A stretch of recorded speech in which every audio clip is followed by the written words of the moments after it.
ఉండడానికి ఒక గూడుకలు లేకుండా చేస్తున్నారు. ఇంకా మేము మా కష్టాలు ఇంకెవరికైనా చెప్పుకోవాలి. ఎవరికి చెప్పినా మేము చూస్తాం అంటే మాకు ఎవరు అసలు ఇది చేస్తున్నారు. ఇప్పుడు మేము రోడ్డు మీద వచ్చి ఉన్నాము, మాకు ఎవరు అసలు దిక్కు దివారం ఎవరు, ఇంకా నష్టపోయినాము, మాకు ఎవరు ఇస్తారు ఈ నష్టాన్ని, ఎవరు కొడుతారు? కష్టజీవులు మీద కష్టం చేసుకుని బతుకుతామంటే ఉన్నాయి పోయినాయి, ఉంచుకునే పోయినాయి, అన్ని పోయినాయి. మాకు ఇంకేంటి దిక్కు చెప్పండి మీరే. మాకు చాలా నష్టం జరిగింది. మా ఒక నోటీస్ కూడా రాలేదు కోల కొడుతున్నామని. వస్తువులు మున్సిపాలిటీలు వస్తున్నారమ్మా, కోల కొట్టేస్తారంట, రోడ్డు పెద్దలు చేయాలంటే కోల కొట్టేస్తారంట అని చెప్తే మేమేమన్నా రోడ్డు పెద్ద కావాలంటే మా ఒక్కటే కాదు చివరికి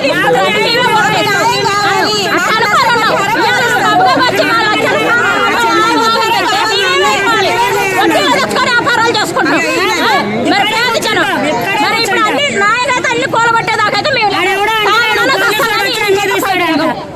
నుంచి ఇంద్రమ్మ కాలనీ నుంచి రోడ్ ఎంతైతే తీసేస్తారో మరి ఏ ఇళ్ళు అయితే కూలగొట్టారో ఆ లెక్క ప్రకారం ఇక్కడ నుంచి కింద శ్రీమయ స్కూల్ దాకా తీసేయాలని మేము విన్నపించుకోవాలన్నా. అది మాకు అది ఒక న్యాయం చేయండి అన్నారు. ఏ న్యాయం జరగట్లేదు.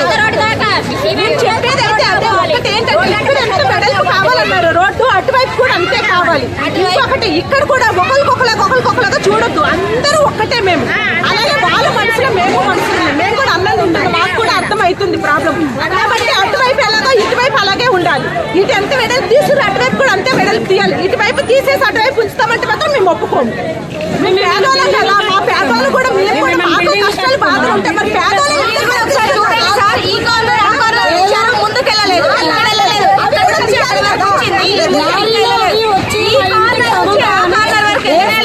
మేము రక్షణ కోసం ఎవరికి ప్రాబ్లం చేయడం కాదు.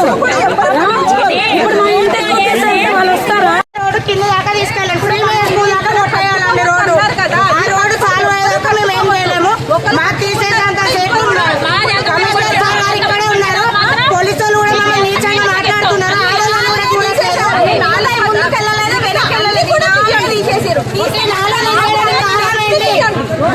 లంచం తీసుకున్నారా? ఇక్కడ